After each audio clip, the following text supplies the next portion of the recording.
你以为的好心，可能正在毁掉你最爱的人。你有没有发现，这世上最残忍的事，有时候恰恰是你伸出的那只手？我知道这话听着刺耳，甚至有点反人性。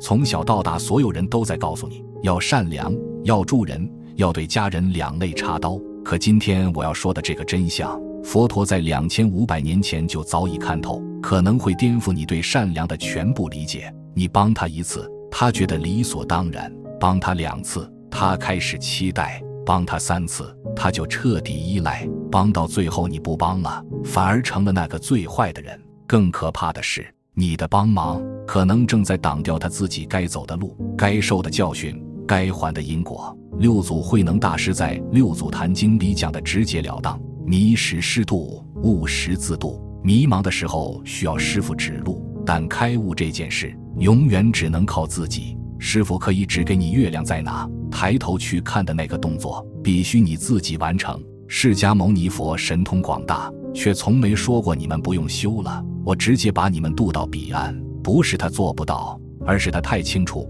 被硬拉过去的解脱根本不是真解脱。就像蝴蝶破茧，你帮他剪开茧，他的翅膀没经过挣扎的锻炼，最后只会死掉。你的善意成了催命符。所以今天我们要深入聊的是几种绝对不能帮的忙，不管你现在是富甲一方还是身无分文，哪怕对方是你的亲生父母，血脉骨肉，这辈子最爱的人也不能帮，因为你一帮就是在害他，一帮就是在种下未来更大灾难的种子。表面上你当了好人，实际上你是在和因果对着干，而因果从来不会输。我不是要你变得冷血无情，恰恰相反，我要教你的是一种更高维度的慈悲，有智慧的慈悲。佛门里慈悲从不单独存在，它永远和智慧绑在一起。没有智慧的慈悲叫烂慈悲，不但救不了人，还会把自己拖下水。华严经说得好，诸佛菩萨以大悲心观察众生，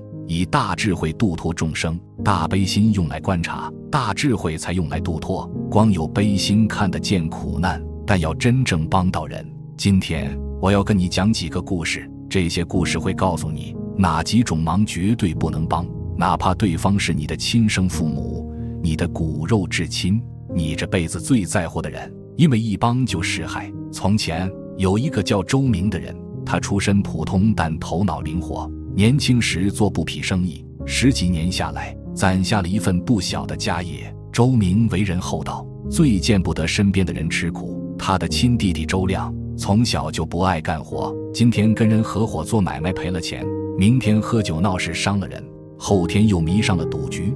每次出事，周亮就跑来找哥哥，哥，你是我亲哥，你不能见死不救啊。周明心一软，一次又一次掏钱帮弟弟还赌债，帮弟弟摆平官司，甚至帮弟弟娶了媳妇，盖了房子。他安慰自己，等弟弟年纪再大些就懂事了。可周亮不但没有懂事，反而变本加厉，他赌得越来越大，欠得越来越多，而且态度也变了，从最初的感激涕零到后来的理所当然。有一次，周亮输掉了1000两银子，那是周明大半年的利润。周明终于犹豫了一下，周亮竟然当场翻脸，你有那么多钱，帮我这一点都不肯，你还算我哥吗？周明心痛，但还是帮了，他想毕竟是亲弟弟。直到有一天，周亮因为欠下巨额赌债，被人打断了腿。周明赶到时，弟弟躺在血泊里，嘴里还在骂，都怪你，你要是早点帮我还清，他们就不会下这么重的手。周明愣在那里，终于明白了一件事，他帮了弟弟10几年，弟弟不但没有改掉任何毛病，反而把所有的不幸都归咎于他帮得不够及时，不够彻底。他用自己的善良养出了一个永远长不大的巨婴。后来一位老人告诉他一个寓言，从前有一条河，河这边住一只善良的乌龟，河对岸住着一只蝎子。蝎子想渡河，求乌龟背它，乌龟怕被蛰，蝎子发誓说，我绝不蛰你，你死了我也活不成。乌龟信了，背起蝎子游到河中间。就在这时，蝎子扬起尾巴狠狠蛰了乌龟。乌龟痛苦地问，为什么？蝎子无奈地说，对不起，这是我的本性。周明听完泪流满面，他的弟弟不就是那只蝎子吗？贪婪、懒惰、推卸责任，这些已经成了他的本性，而自己就是那只天真的乌龟，一次次相信，一次次被蛰，最后差点一起沉下去。老人对他说，有些人你帮不了，不是你不善良，不是你没能力，而是他的本性已经定了型，你越帮他，他越依赖，你越付出，他越觉得天经地义，到最后不是他毁了你，就是你们一起毁掉。真正的慈悲不是替他承担后果，而是让他自己去承受那些该摔的跤，该碰的壁。你唯一能做的是在他真心想改的时候拉他一把。怎么判断他是不是真心？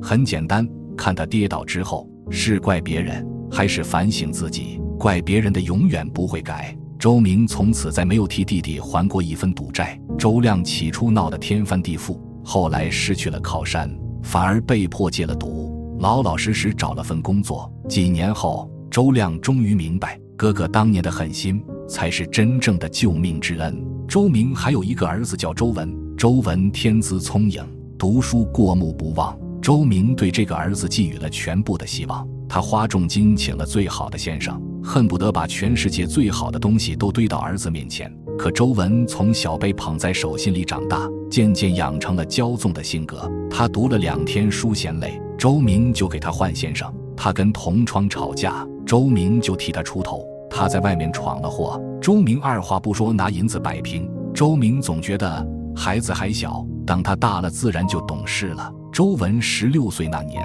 做了一件大事，他为了帮一个狐朋狗友在科举中作弊，竟然买通了考场里的一个小吏。事情败露，按律当流放3000里。周明得知消息，一夜白了头。他动用所有关系，花掉了大半家产，终于把儿子的罪行从流放减成了几个月的监禁。儿子出狱那天，周明抱着他痛哭，都是爹不好，对你管教太严了，以后爹再也不逼你了，你听出问题了吗？他把儿子犯下的重罪归咎于自己管教太严，他完全没有意识到，正是自己一次次替儿子善后，一次次摆平麻烦，才让儿子觉得无论做什么都有父亲兜底。这种有恃无恐才是儿子敢以身试法的真正原因。儿子回来后，周明更加小心翼翼，生怕再让儿子受半点委屈。他替儿子安排好了所有的事情，做什么生意，娶什么媳妇，交什么朋友，全都一手包办。他以为这是爱，以为这是在为儿子铺一条平坦的路，可他不知道，他替儿子走的每一步都在剥夺儿子自己走路的能力。多年后，周明的生意出了问题，家道中落，他再也无力替儿子遮风挡雨。而那个被他保护了半辈子的周文，面对突如其来的风雨，完全不知所措。他不会处理危机，不会与人谈判，不会独立谋生，因为这些事从来都有人替他做。最终，周文在一次失败的投机中赔光了仅剩的家产，妻离子散，潦倒半生。临终前，周文对父亲说了一句话：爹，你当年要是让我自己摔那一跤，我可能早就学会走路了。这个故事让我想起另一个古老的寓言，有一个国王中年得子，对太子宠爱至极。太子小时候摔倒，王后不让他自己爬起来，而是杖责那块让他摔倒的石板。太子读书稍觉辛苦，王后就换掉老师。太子与人发生冲突，王后不问是非，永远偏袒太子。太子成年后，王后替他选了7个太子妃，因为他总是不喜欢。老国王想管教，王后哭着拦着，他还小，等他长大就好了。可太子没有长大，他30岁了，还是像孩子一样，遇到任何事都找母后。他不会处理政务，不会带兵打仗，不会跟大臣沟通。老国王驾崩后，太子登基，他任人唯亲，滥用民力，面对外敌只知道逃跑。3年后国家灭亡，太子沦为奴隶，客死他乡，王后也被俘虏，受尽屈辱而亡。王后不爱他的儿子吗？比谁都爱，但正是这份爱毁了儿子，毁了国家，也毁了自己。他替儿子挡住了所有风雨，却也挡住了他成长的机会。他替儿子解决了所有麻烦，却也剥夺了他解决问题的能力。他以为自己在铺路，其实是在挖坑。真正的爱不是替孩子扫清一切障碍，而是教会他如何跨越障碍。真正的帮忙不是替人承担后果，而是陪他一起面对后果。周明的母亲年事已高，身体一直不好。有一年，母亲查出了一种慢性病，需要长期服药，严格控制饮食。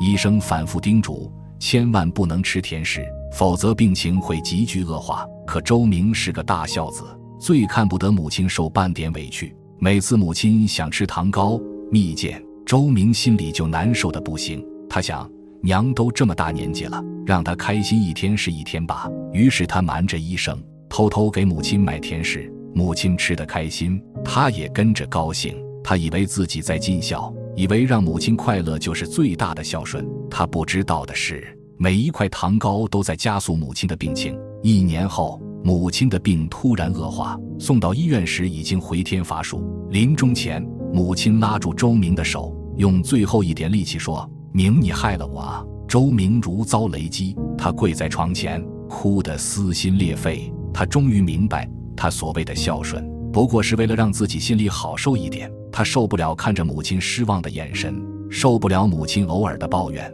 所以选择了一种最轻松的方式，满足他眼前的需求，却牺牲了他长远的健康。他以为自己是在爱母亲，其实是在爱自己。后来，一位智者告诉他一个道理：有一棵小树长在悬崖边，一位好心的园丁看到它，心疼它被风吹雨打，就用布把它裹得严严实实，还在它周围搭了一圈篱笆。小树确实不再受风雨侵袭了，可它的根因为不需要往深处扎，变得又浅又弱。几年后，园丁老了，不烂了，篱笆倒了，一阵大风刮来，别的大树都稳稳站着，只有这棵被保护了太久的小树连根拔起，摔下了悬崖。园丁哭着问：“我明明是心疼他，怎么会害了他？”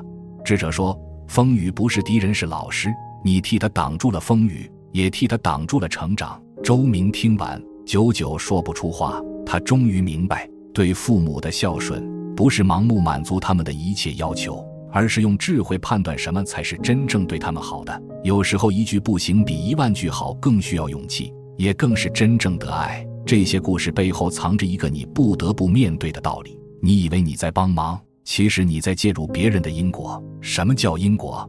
很多人以为因果就是善有善报，恶有恶报，这没错，但只是最浅显的一层。真正的因果是一种能量的流动，你做的每一件事都会产生一个结果，这个结果最终会回到你自己身上，这就是因果。当你替别人承担了他本该承担的后果，会发生什么？你把那个本该回到他身上的结果强行拉到了自己身上，短时间内他轻松了，但那个结果并没有消失，他只是换了个方向，而且往往因为被你干扰，会以更猛烈的方式爆发出来。这就是为什么你替弟弟还了赌债，他反而赌得更凶；你替儿子摆平了官司，他反而犯更大的错；你替母亲隐瞒了病情，他反而走得更快。你以为你在行善，其实你在造业，但这不代表我们就该见死不救。真正的智慧是学会分辨什么忙该帮，什么忙不该帮。我给你3个判断标准，每次想帮忙之前，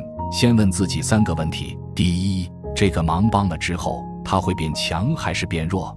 如果你帮他，他能学到东西，下次可以自己处理，那这个忙可以帮。但如果帮他之后，他什么都没学会，下次还得靠你，那这个忙就是害他。第二，这件事本该由谁完成？有些事本来就是他自己该做的，他不想做，就让你来做。如果你帮了，你就是在替他活，他的人生课题永远学不会。第三，我帮忙的动机是什么？是真心为他好，还是因为自己受不了看他受苦？很多时候，我们帮忙不是因为对方需要，而是因为自己心软，自己焦虑，自己过不去那个坎。